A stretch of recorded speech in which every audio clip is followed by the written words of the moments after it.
성도 여러분, 성경은 모든 것이 하나님의 주관 아래에 있다라고 이렇게 증거합니다. 그 말은 하나님께서 모든 것의 주관자, 주인 두신다는 뜻입니다. 그래서 모든 것은 우주와 이 세계와 그리고 인간의 역사와 그리고 작게는 우리 각 개인의 인생을 말하는 것입니다. 이 모든 것의 주관자 되시는 하나님 말입니다. 따라서 이것이 바로 우리가 믿는 내용이고 매주일 사도신경을 통해 우리가 고백하는 신앙의 중심입니다. 천지를 지으신 하나님을 내가 믿사오며, 천지를 지으셨다는 것은 그분이 바로 천지와 그 아래에 있는 모든 것의 주인이 되신다라고 하는 것을 믿는 믿음의 고백의 내용인 것입니다. 자, 그래서 우리 성도들과 믿지 아니하는 불신자들, 한마디로 진화론자의 그 간에 싸움이 있는데 그게 무엇입니까? 믿지 않는 불신론자들, 그리고 그 진화론자들은 이 우주가 그냥 빅뱅으로 자연스럽게 생겼다고 합니다. 이 역사는 인간들의 발자취, 그래서 이 역사를 주도하는 게 바로 인간이라고 합니다. 말할 것도 없이 각 개인의 인생은 내가 왕이 되어, 내가 주인이 되어 스스로 개척하고 만들어간다라고 그렇게 말하고 있죠. 여러분, 그렇습니까? 성경은 이에 대해 무엇이라고 증거하고 있습니까? 우주와 인간의 역사와 그리고 각 개인의 인생에 대하여 성경이 증거하는 내용 말입니다. 자, 그래서 히브리서 11장 3절에서는 우주가, 온 세계가 어떻게 지어졌고 누구에 의해서 지금도 주관되고 있는가를 이렇게 증거합니다. 히브리서 11장 3절입니다. 믿음으로 모든 세계가 하나님의 말씀으로 지어진 줄 우리가 아나니 보이는 것은 나타나는 것으로 말미암아 된 것이 아니니라. 예, 분명히 모든 세계, 이 우주, 우리가 말하는 이 모든 세계가 하나님에 의해서 지어졌다는 것입니다. 그래서 보이는 이 물질 세계는 보이지 아니하는 하나님에 의해서 창조되었고 그 결과 그분이 주관자라는 것입니다. 그래서 이와 같은 맥락에서 로마서 11장 36절은 이렇게 고백합니다. 만물이 모든 것이 주에게서 나오고 즉 하나님이 창조하고 주로 말미암고 하나님에 의해서 지금도 이렇게 지탱함을 받고 그리고 주에게로 돌아갑니다. 하나님께로 모든 것이 돌아갑니다. 말하자면 하나님이 시작하시고 지금도 붙들고 계시고 그리고 하나님이 종말도 내시겠다는 뜻입니다. 하나님의 계획과 하나님의 그분의 뜻대로 우주와 그 안에 있는 모든 만물이 지금도 창조된 그 목적대로 운행되고 하나님의 그 종말의 때에 끝이 난다라고 하여 하나님이 모든 것의 주인 되심을 성경을 이렇게 증거하고 있습니다. 어디 그뿐입니까? 우리 인간의 역사가 무엇입니까? 사람들은 이 인간의 역사라고 하는 것이 사람들의 발자취라고 합니다. 그래서 역사라고 하는 것입니다. 그러나 이사야 14장 24절 말씀은 이렇게 증거합니다. 인간의 역사에 대하여 성경은 무엇이라고 증거하고 있습니까? 예, 이사야 14장 24절입니다. 여호와께서 맹세하여 이르시되 진실이라는 것입니다. 하나님께서 목숨을 걸고 진리를 말씀하고 계신다는 것입니다. 내가 생각한 것이 반드시 되며 내가 경영한 것이 반드시 이루리라. 한마디로 하나님의 생각과 하나님의 뜻과 그분의 목적, purpose, 그분의 계획하심이 반드시 이 역사 가운데 인간들의 발자취라고 하는 소위 역사 가운데 반드시 이루어진다는 것입니다. 따라서요, 우리가 지난 시간에 살펴봤듯이 지금까지 일어났던 모든 제국들과 왕들의 일어섬과 패함이 그 제국의 힘에 의한 것이 아니라 하나님의 생각, 즉 하나님의 뜻과 하나님의 경영, 하나님의 목적에 의하여서 일어나기도 하고 사라지기도 하였다는 것입니다. 즉 인간의 역사가 하나님의 경영을 성취하는 무대가 된다는 것입니다. 각 개인에 대해서 성경은 어떻게 증거합니까? 이것 또한 하나님께서 시작하시고 하나님께서 마치시는 하나님이 주인된 바로 그 무대로서의 인간의 각 인생을 이렇게 증거합니다. 시편 139편 13절에서 15절 말씀입니다. 주께서 하나님께서 나의 내장을 지으시며 나를 지으셨고 나의 모태에서 나를 만드셨나이다. 하나님께서 우리 부모님을 통하여 나를 지으셨다는 것입니다. 내가 주께 감사함은 나를 지으심이 심히 기묘하심이라. 그분이 나를 지으셨다는 것입니다. 주께서 하시는 일이 기함을 내 영혼이 잘 아나이다. 내가 은밀한 데서 지음을 받고 하나님 위해서 말입니다. 땅의 깊은 곳에서 기하게 지음을 받았을 때 나의 형체가 주의 앞에 숨겨지지 못하였나이다. 한마디로 우리 각자의 인생을 하나님이 시작도 하시고 하나님이 끝을 내신다고. 그래서 우리 인생의 주인 또한 내가 아니라 하나님 그분이시라는 것을 성경은 증거합니다. 자, 여기까지 결론이 무엇입니까? 하나님께서 우주 전체와 우리가 말하는 세계와 하늘의 달과 별과 우리가 알고 있는 그 우주적인 모든 것들의 주인도 하나님이시고 나아가서 인간의 역사의 주인도 하나님의 경영하심을 이루시는 하나님이 역사의 주인이시고, 나 한 개인도 우리 부모님에 의해서 시작되고 끝나는 것이 아니라 하나님에 의해서 우리 부모님 안에서 지으심을 받게 되었다. 그래서 하나님께서 이 모든 것, 우주와 인간의 역사와 그리고 짧게는 우리 각 개인 인생의 주인, 주관자, 최고 경영자 되심을 성경은 증거하고 있는 것입니다. 자, 그래서요, 하나님의 계획, 뜻, 하나님의 목적이 성취되는 것이 바로 인간의 역사이며 이 우주이며, 그리고 작게는 우리 각 개인의 인생이라는 것입니다. 다시요, 하나님의 그 뜻하신 바, 하나님의 목적하신 바가 이루어지는 것이 바로 인간의 역사이며, 그리고 우리 각 개인이며, 그리고 이 우주라고 하는 것입니다. 따라서요, 우리는 이와 같은 결론에 이르게 됩니다. 우리 눈에 보이는 이 현실, 즉 우리가 눈에 보이는 우주적 이 현실, 그리고 인간의 역사적 현실, 그리고 이 우리 각 개인의 인생이라고 하는 이 현실은 그것 자체가 주가 아니라 그 이면에 숨어있는 보이지 아니하시는 하나님의 뜻과 계획과 목적이 성취되는 현장으로서의 의미가 있다는 것입니다. 즉 무엇이 먼저 있어요? 하나님의 경영, 하나님의 계획, 하나님의 뜻, 하나님의 목적이 먼저 있고 우주가 펼쳐지는 것이고 인간의 역사가 펼쳐지는 것이고 우리 한 개인의 인생이 펼쳐지고 있다는 것입니다. 따라서 이렇게 보면 됩니다. 하나님의 계획이 설계도입니다. 그리고 지금 우리 눈앞에 보이는 이 인간의 역사, 그리고 내 인생은 바로 설계도면대로 지어지는 건물인 것입니다. 그러나 우리 눈에는 무엇만 보여요? 벽돌 한 장 한 장이 쌓아가는 이 건물만이 보이기 때문에 이 건물이 다인 줄 알지만, 사실은 건물이 하나 지어지기 위해서는 그 건물이 이제 그 그림으로 먼저 나온 그 설계도면이 필요한 것처럼 바로 우리 인생이 하나의 건물이고 하나님의 계획과 뜻이 설계도면 우리 앞에 있다는 것입니다. 그래서 내 인생이 무엇입니까? 내 인생 70년, 80년이 알고 봤더니 하나님께서 나를 통하여 가지고 계시는 하나님의 그 설계도면을 쫙 핀 것과 동일하다는 것입니다. 따라서 성경이 이렇게 말합니다. 우리 가운데 펼쳐지는 그 역사는 하나님의 계획과 뜻에 펼쳐집니다. 그리고 하나님의 그 계획과 뜻을 이제 구약 성경적인 그 단어로 표현하면 묵시라라고 말합니다. 그래서 하나님께서 이방 민족과 이스라엘 민족을 향하여 하나님의 묵시를 증거합니다. 즉 하나님의 뜻과 계획을 이제 드러내시더라 이 말입니다. 그리고 하나님의 뜻과 계획, 이 묵시가 이 역사 가운데 실제적으로 표현된 것, 마치 설계도면이 우리 눈앞에 이제 건물로서 드러나는 것처럼 바로 하나님의 묵시가 드러나는 것이 역사이고 우리 각 개인의 인생의 현장이라고 하는 것입니다. 따라서요, 우리 성도의 세계관은 무엇입니까? 우리가 성경을 통하여 배우는 우리 기독교의 세계관이 무엇입니까? 여러분, 세계관이 무엇이죠? 세상과 우주를 바라보는 시각, 관점인 것입니다. 즉 우리는 이 세계를 어떻게 바라보느냐 이 말이에요. 우리 인생을 어떻게 바라보고 있습니까? 예, 이것은 하나님의 계획과 하나님의 뜻과 목적이 성취되는 현장으로서의 이 세상, 그리고 나의 인생, 이게 바로 우리의 세계관인 것입니다. 자, 그래서 다시 한번 말씀드리지만 우리 인생과 이 인간의 역사가 있기 이전에 이미 무엇이 있다고요? 하나님의 계획, 하나님의 목적이 있는 것입니다. 이것을 성경은 묵시라고 하는 것이죠.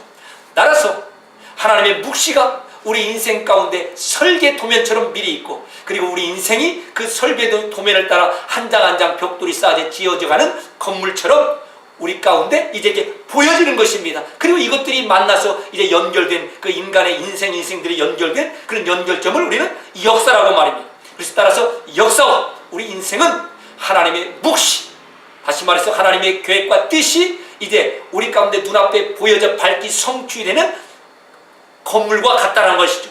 자, 이제 그렇다면 하나님의 계획, 목적, 다른 말로 하나님의 이 묵시의 초점이 무엇이냐 이 말이에요. 하나님은 무엇을 초점 삼아서 하나님의 뜻과 경륜과 그리고 하나님의 목적을 이루어 가시냐 이것이죠. 예, 우리가 지난 시간에 살펴본 것처럼 하나님의 백성을 찾으시고 인도하시는 것이 하나님의 뜻이요, 계획이요, 초점이라는 것입니다. 자, 그래서 우리 성도들이 하나님께서 창세전에 우리 한 사람 한 사람을 하나님의 자녀로 정하시고 이제 우리 인생을 통하여, 역사를 통하여 이제 한 제국이 일어나고 폐암을 통하여 찾아내시고 인도해내신다는 것입니다. 그래서 하나님의 이 묵시에, 즉 하나님의 뜻과 계획의 초점이 바로 우리 성도들입니다. 자, 그렇다면 하나님은 하나님의 그 계획과 뜻을 어떠한 원리를 가지고 역사와 우리 인생 가운데서 이루신다고 하였죠. 하나님은 어떤 원리로서 하나님의 뜻과 계획을 우리를 찾으시고 인도하시는데 그 사용하십니까? 그 원리가 무엇이라고 그래요? 예, 바로 우리가 지난 시간에 계속해서 살펴본 것처럼 로마서 8장 28절의 말씀처럼 하나님께서 모든 일을 합력하여 선을 이루게 하시는 이 원리를 통하여서 우리 인생을 인도해 가신다는 겁니다. 이게 바로 하나님께서 세우신 묵시의 하나님의 계획의 원리라는 것입니다. 하나님의 백성을 찾으시고 인도하실 때 어떠한 원리로서 우리를 찾으시고 인도하시는가? 예, 우리 가운데 일어나는 모든 일들을 합력하여 우리의 선이 되게 만드시는 이 원리, 이 약속을 가지고 우리 인생을 찾으시고 지금도 인도해 가신다는 것입니다. 바로 이와 같은 하나님의 계획과 이 계획을 이루시는 원리가 성취지고 이제 그 펼쳐지는 현장이 바로 우리 각각 성도의 인생이고, 그리고 바로 우리 성도의 인생들이 합쳐진 것이 바로 역사인 것입니다. 자, 따라서요 우리 성도들이 이 세상을 바라보는 이 세계관이 다시 한번 이 세상 사는 그냥 불신자들의 세계관과 다른 분명한 것이 있다면 무엇이냐면은 하나님은 모든 일을 합력하여 우리의 선을 이뤄내신다는 겁니다. 이게 바로 우리 가운데 일어나고 있는 그런 일을 바라보는 세계관에 우리 믿는 자들과 믿지 않는 자들의 분명한 차이점인 것입니다. 세상 사람들은 이렇게까지는 생각하죠. 인생살이 새옹지마다 라고 말입니다. 여러분, 새옹지마 아시죠? 말 한마리가 들어왔다 나가면서 그 일에 좋은 일도 생기고 나쁜 일도 생기고 결국은 그 말 한마디 때문에 새옹이라고 하는 그 집안에 좋은 일이 생기는 것이죠. 그래서 인생살이 새옹지마야. 예, 좋은 일도 생기고 안 좋은 일도 생길 수가 있습니다. 그러나 막연한 기대이죠. 안 좋은 일만 계속 생기면 어떡할 것입니까? 그런데 하나님께서는 분명히 말씀하십니다. 우리 성도들은 그냥 막연하게 좋은 일이 있을 거야 라고 하는 불확실성 가운데서 막연한 기대를 가지고 이 세상을 살아가는 자들이 아니라 하나님께서 말씀하신 바로 이 성도를 인도하신 이 원리, 모든 일을 합력하여 선을 이루시겠다고 하는 이 원리 가운데 우리가 있음을 다시 한번 우리로 하여금 깨닫게 하시고 우리 인생이 얼마나 확실함 가운데 인도함을 받고 있는가를 지금 말씀하고 계시는 것입니다. 하나님께 창세전에 세우신 하나님의 계획이 있습니다. 그리고 그 계획을 우리 인생 가운데, 특별히 우리 성도들 가운데 이루시는데 그 계획을 이루시는 원리가 바로 우리 가운데 일어나는 모든 일을 통하여서 우리에게 선을 만들어내시겠다는 겁니다. 선을 만들어낸다는 것은 결국 그 일로 인하여 우리 인생이 실패되거나 망하지 않게 하신다는 겁니다. 맞죠? 그래야 선이죠. 우리 가운데 일어나는 모든 일, 즉 나쁜 일을 통하여서도, 좋은 일을 항상 우리 가운데 좋게 역사하는 것이죠. 나쁜 일을 통하여서도 우리라고는 결국은 그 일로 인하여 하나님께 감사할 수밖에 없는 그런 인생으로 우리를 만들어 가시겠다라고 이렇게 하나님께서 약속하시고 바로 이 원리 위에 우리 인생을 지금도 끌고 가는 것입니다. 따라서요, 우리가 우리 인생을 바라볼 때 어떻게 바라봐야 됩니까? 반드시 이와 같은 하나님의 뜻과 계획이 우리 인생 가운데 이루어질 수밖에 없다라고 하는 것을 우리는 믿고 가는 그런 인생이 되었다는 것입니다. 반드시 합력하여 선을 이룰 수밖에 없는 그런 인생으로 부르심을 받은 거야 라고 하는 것이 우리 성도의 나의 인생을 바라보는 세계관인 것입니다. 자, 그래서요, 만약에 누군가가 당신네 기독교인들은 도대체 어떠한 존재들입니까? 크리스찬의 정의를 한번 말해 주십시오 라고 한다면 우리가 여러 가지로 나 자신이 크리스찬됨을 소개할 것입니다. 그러나 특별히 우리가 이제 지금 배우고 있는 말씀을 중심으로 본다면 크리스찬이란, 성도란 모든 일이 합력하여 선을 이룰 수밖에 없는 그런 인생으로 인도함을 받고 있는 자들, 이렇게 고백하는 것입니다. 이게 바로 우리 성도에 대한 정의입니다. 하나님께서 모든 일을 합력하여 선을 이루겠다라고 약속하시고 실제로 그 약속을 이루어 가시는 인생을 살아가고 있는 그런 존재들 말입니다. God makes all things work together for my good. 예, 이게 바로 예수 그리스도 안에 있는 우리 성도 크리스찬의 올바른 정의이기 때문에 그렇습니다. 따라서 우리 인생, 특별히 우리 성도의 인생은 이 약속의 말씀이 성취될 수밖에 없는 인생으로 지금 인도함을 받고 있습니다. 왜요? 하나님이 신실하신 분이기 때문에 그렇습니다. 한번 약속하시고 우리가 하는 것 봐서 그 약속을 지킬 수도 있고 지키지 아니할 수도 있는 그 하나님이 아니라 우리의 반응과는 상관없이 하나님께서 그 약속을 이루십니다.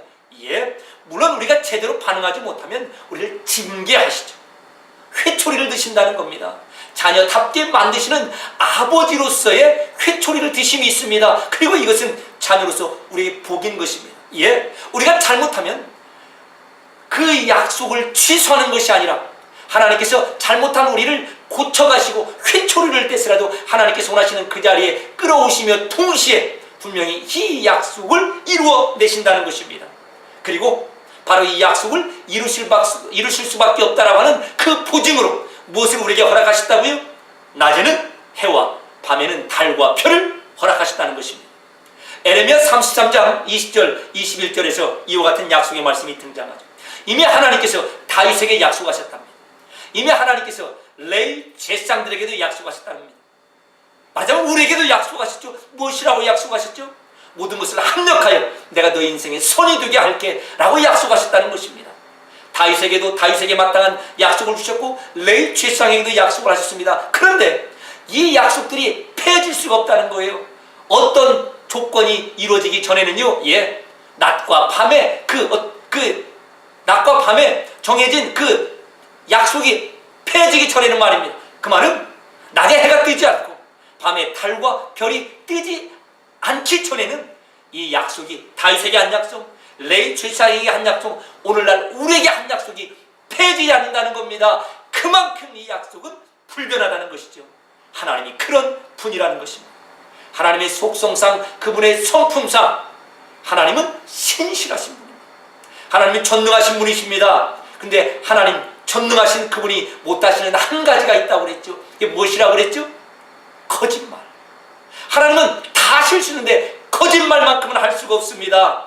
바로 그 거짓말 할 수 없는 하나님께서 혹시라도 믿음이 연약한 우리들이 그 하나님을 제대로 믿지 못할까봐 오늘도 태양과 달과 별을 걸고 우리에게 약속하시는 것입니다. 단순한 자연현상이 아닙니다. 지구의 좌전에 의해서 일어나는 단순한 자연현상이 아니라 하나님과 우리 사이의 언약의 담보물로서의 태양과 그리고 별과 달이 오늘도 우리에게 주어진 것입니다. 여기까지 말씀을 정리하면 이렇습니다. 우리 성도의 세계관이 무엇입니까? 예, 우리에게 있어서 이 현실이라고 하는 인간의 역사와 내 개인의 인생은 알고 봤더니 하나님의 묵시가 무엇이라고 그랬죠? 하나님의 이미 창세전에 세우신 하나님의 계획과 뜻이 이 하나님의 묵시가 성취되는 현장으로서의 우리 현실, 즉 역사와 인생이 있다는 것입니다. 자, 그리고요, 하나님께서 그 하나님의 계획과 하나님의 목적 가운데 무엇을 초점 삼았습니까? 바로 우리 성도들입니다. 우리를 인도하시고 찾으시고 인도해내시는 게 하나님의 초점과 목표입니다. 어디까지요? 하나님 그 나라까지. 그래서요, 우리 성도를 찾으시고 인도해내실 때 인도하심의 원리가 무엇이라고요? 합력하여 선을 이루어 내시는 것입니다. 그리고 우리 인생의 모든 일에, 즉 나쁜 일들 우리 가운데 합력하여 선을 이뤄낼 수밖에 없도록 하시는 그 일의 보증으로서 오늘도 해와 달과 별을 우리에게 허락하신 것입니다. 따라서요, 우리가 이와 같이 하나님의 약속이 있고 하나님의 그 약속의 담보문이 있는 우리들, 바로 이 약속 안에 사는 우리 성도, 이 약속이 어떤 약속이요? 모든 일을 통하여 우리에게 최선을 만들어낼게 라고 하는 이 약속 안에 사는 우리 성도들의 인생을 우리가 지난주에 무엇이라고 했죠? 방주 안에 사는 인생과 같다라고 했습니다. 이 약속 안에 들어있는 우리 성도의 인생이 곧 홍수시대에 방주 안에 살고 있는 노아와 그 가족의 인생과 같다는 겁니다. 여러분, 홍수시대에 방주 안에 있다. 무슨 뜻이죠? 안전하다는 것입니다. 든든하다는 거예요. 걱정할 것이 없다는 것입니다. 왜 그렇죠? 방주가 다 막아주기 때문에 그렇죠. 방주가 다 책임을 져준다는 것입니다. 이게 바로 방주 안에 있는 자들의 특권입니다. 방주 안과 밖의 차이가 무엇이에요? 방주가 책임지고 그렇지 못하다는 것입니다. 방주 밖에 있는 자들은 내가 내 자신을 책임져야 됩니다. 그 홍수 가운데 말입니다. 누구도 자신을 책임질 자가 없지요.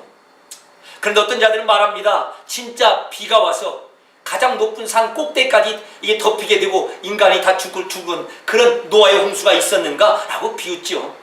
여러분, 정말 그럴까요? 하나님께서 지금도 한 이틀만 비를 내리시면 다 죽겠다고 합니다. 미국 저 아래쪽에 허리케인이 왔죠.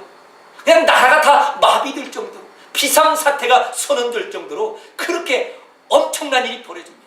여러분, 노아의 홍수는 진리입니다.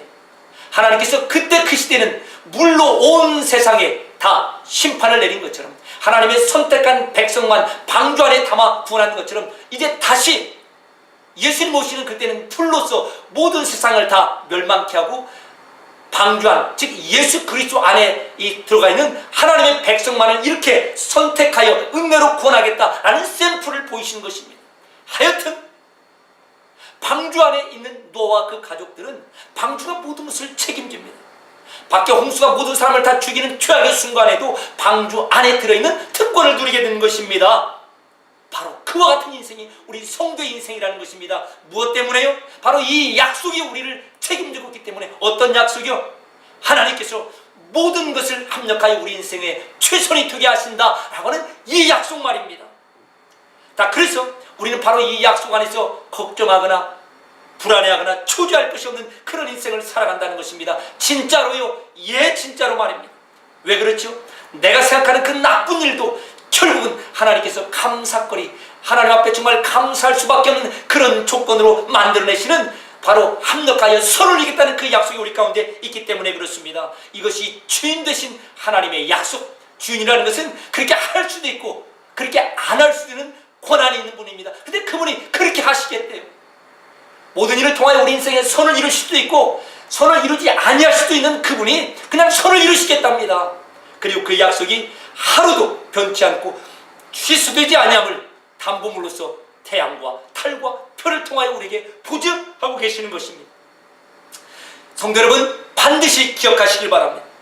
모두가 다 죽어가는 그 최악의 순간에도 방주 안에 있던 노아와 그 가족이 특권을 누렸습니다. 방주의 보암, 방주가 책임지는 것 말입니다.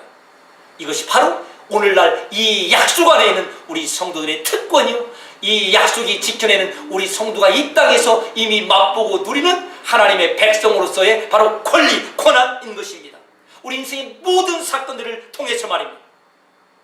자, 그런데 우리가 한 가지 방주 안에 있는 자로서 생각해야 될 부분이 있다고 하였습니다. 그게 무엇이죠? 방주 안, 다른 말로 이 약속 안, 합력하여 모든 걸 통하여 선을 이루겠다는 이 약속 안에 있는 자들로서 우리가 확신함과 든든함과 안전함이 있습니다. 방주가 책임져 주기 때문에. 그러나 동시에 부정적으로는 무엇도 있다고요? 답답함이 있다는 것입니다. 방주 안에 갇혀있는 답답함, 한마디로 나의 자유가 박탈당한 듯한 그런 답답함이 우리 가운데 있다는 거예요. 이 약속이 있어 좋긴 한데 문제는 방주가 그냥 네모난 상자 박스와 같다고 그랬죠. 그러다 보니까 방향을 그 안에 있는 자들이 정할 수가 없습니다. 방주가 가는 게 바로 그 안에 타 있는 나의 방향입니다. 속도를 정할 수가 없어요. 언제까지는 내가 이렇게 하고 언제까지는 이렇게 가야겠다라고 하는데 속도를 내가 정하는 것이 아닙니다. 나를 태우고 있는 방주가 정합니다. 나가서요, 내가 어디서 어떻게 머물러야지 청착지를 내가 정하는 것이 아닙니다. 방주가 머무르는 그곳이 나의 청착지가 되는 것입니다. 따라서요, 방주가 나를 보호해준다, 이 사실로 인하여서는 참 안전하고 든든한데 방향, 속도, 청착지를 내가 정할 수가 없습니다. 그러니 답답함을 느끼는 것입니다. 오늘 이 하나님께서 우리에게 주신 이 약속, 그리고 이 약속 안에 넣어서 우리 인생을 인도하십니다. 모든 일을 통하여 합력하여 선을 이뤄냈기에. 그런데 그 약속 안에 있어서 든든하고 안전하긴 한데 내가 이 약속 안에서 내 방향을 정할 수도 없고 속도를 내 마음대로 정할 수가 없고 청착지를 내 마음대로 정할 수가 없다는 것입니다. 이때 우리가 느끼는 한계가 있습니다. 아주 부정적인 생각이 오는 거예요. 자유가 박탈당한 것 같고 내가 할 수 있는 일이 아무것도 없는 것 같고 갇혀있는 그 시간이 허송세월인 것 같은 그런 부정적인 생각이 들더라 이 말입니다. 자, 그래서 바로 그와 같은 생각이 들 때에 우리가 해야 될 싸움이 있습니다. 저나 여러분이 이제는 로마서 8장 28절에 바로 이 약속, 태양과 달과 별을 걸고 하신 하나님의 이 신실하신 이 약속 때문에 든든함이 있음과 동시에 하나님, 그러면 언제까지 내가 이 안에 있어야 됩니까? 내가 생각하는 방향과 하나님의 방향이 정말 맞습니까? 틀립니까? 내가 생각하는 속도와 하나님이 끌고 가시는 속도가 맞습니까? 틀립니까? 내가 멈추고자 하는 정착지와 하나님이 나를 끌고 가시는 정착지가 맞습니까? 틀립니까? 라고 하는 이 싸움이 있는 저와 여러분의 그 인생 가운데 우리가 해야 될 숙제가 있다는 것입니다. 그게 무엇이죠? 예, 내가 생각하는 방향보다, 내가 생각하는 속도보다, 내가 생각하는 정착지보다 하나님이 끌고 가시는 방향, 속도, 정착지가 더 낫다는 것입니다. 이것을 인정하는 싸움을 해야 되는 것입니다. 이 약속 안에 있으니, 방주 안에 있으니 좋지요. 죽음은 면했죠. 그러나 내가 생각하는 기대와 내가 생각하는 방향으로 제대로 가줄까 그렇지 아니할까 불안함과 또한 낙심이 동시에 우리에게 찾아오더라 이 말이에요. 저에게는 최소한 그러고 있습니다. 그러나 중요한 것은 바로 이때 우리가 초점 맞춰야 될 내용은 하나님께서 이끄시는 방향과 속도와 그리고 그분이 나를 멈추게 하는 정착지가 내가 생각하는 방향과 속도와 정착지보다 더 낫다는 것입니다. 아니요, 더 나은 정도가 아니라 최선이라는 것입니다. 왜 그렇죠? 하나님께서 모든 것을 주관하시는 주관자 되실 뿐만 아니라 주관자 되시는 그분이 내 편을 드시되 어느 정도 내 편을 드시고 계시는가 이 부분을 알면은 나에게 결단코 손해보게 하실 분이 아니기 때문에 그렇습니다. 이래 대해 로마서 8장 32절은 이렇게 증거합니다. 로마서 8장 32절입니다. 자기 아들을 즉 예수님을 아끼지 아니하시고 우리 모든 사람을 위하여 내어주시니가 우리를 위하여 예수님까지 포기하신 그분이 어찌 그 아들과 함께 모든 것을 우리에게 주시지 아니하겠느냐? 주신다는 말. 예수님까지도 우리를 위하여 죽이셨는데 우리에게 최선의 방향과 최선의 속도와 최선의 정착지로 우리 인생을 인도하지 아니하시겠는가? 라고 반문하며 정말 그런 하나님을 강조하고 있다는 것입니다. 여러분 맞지요? 자, 그래서 지금부터 저와 우리 성도 여러분 모두의 싸움이 무엇인가? 예, 내가 생각하는 방향과 내가 생각하는 속도, 정착지보다 하나님의 방향, 하나님의 속도, 하나님의 정착지가 나에게 최선임을 인정하고 거기에 아멘할 수 있는 이 숙제를 우리가 하나님의 자녀로서 하나님을 신뢰하면서 이제 풀어가는 것입니다. 그렇지 않고서는 로마서 8장 28절이 우리에게 아멘으로 기쁨으로 다가올 수가 없습니다. 합력하여 최선을 이루신다고 하셨는데 하나님 지금 뭐하고 계시는 거예요? 이런 불평이 나올 수 있더라 이 말이죠. 바로 이때 정말 그렇습니다. 하나님이 이끄시는 그 길이 내 인생의 최선입니다 라고 그 하나님의 약속을 다시 한번 부여잡고 고백하는 이와 같은 하나님의 신실하심을 다시 한번 초점 맞추는 이 숙제를 성도로서 이 땅에서 해내고 가는 그런 숙제가 우리 앞에 남아있다는 것입니다. 왜요? 오늘도 태양이 떴습니다. 그리고 오늘 밤에도 달과 별이 뜰 것입니다. 그만큼 하나님께서 지금도 이 약속을 신실하게 지켜내고 있다는 것입니다. 그 결과 인생이 막힌다고 느껴질 때마다 내 인생 정말 이 가장 중요한 시기에 발목 잡혔어 라고 하는 그런 일이 발생하잖아요. 발목 잡힌 듯한 사건이 일어날 때마다 반드시 우리는 내가 생각하는 방향, 속도, 정착지보다 지금 하나님께서 이 약속 안에 방주 안에 집어넣으셔서 이끌고 가시는 방향과 속도와 정착지가 최선이다 라고 하는 이 싸움을 하셔야 되는 것입니다.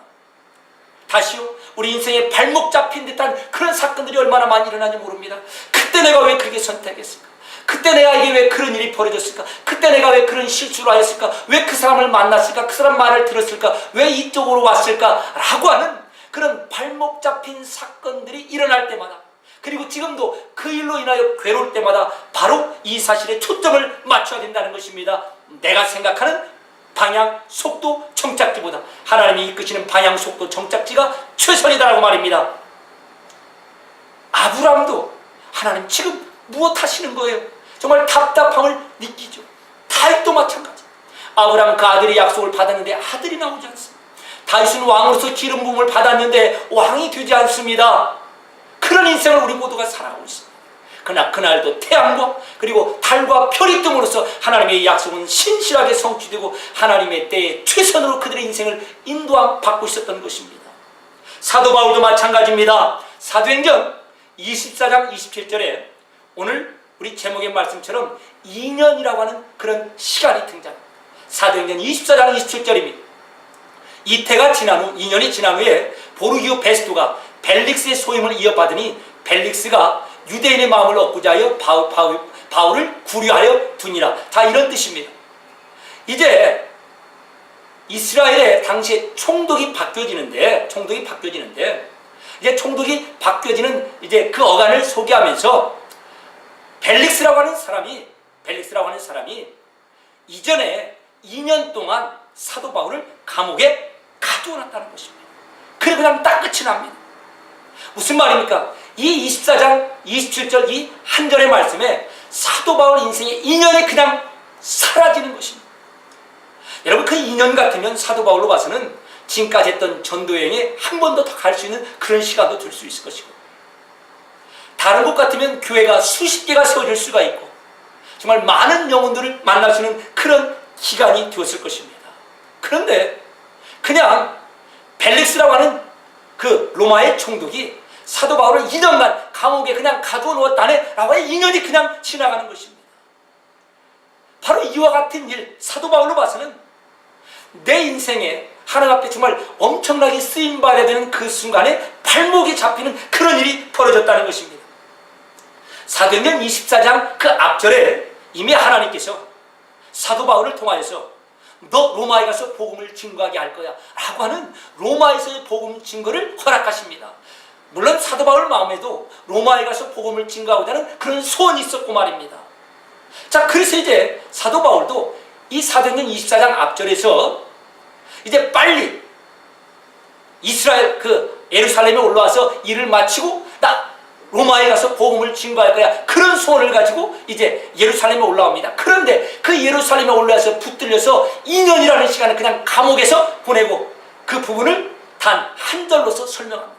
그냥 바울이 2년 동안 감옥에 있었다네 라고 말입니다. 여러분, 바울의 사역 가운데 발목 잡힌 그와 같은 사건이 벌어진 것입니다. 2년 동안 사도 바울이 방향과 속도와 그리고 어디에서 정착할 줄을 알지 모르더라 이 말이에요. 그 2년이 얼마나 소중한 시간입니까? 사도 바울이 생각한 방향이 있죠. 로마로 본인이 정한 그 속도도 있죠. 이 정도 시기에 그리고 어디에 가서 어떻게 정착하는 이런 모든 것을 정해놨는데 2년 동안에 아무 일도 할 수 없었다는 것이죠.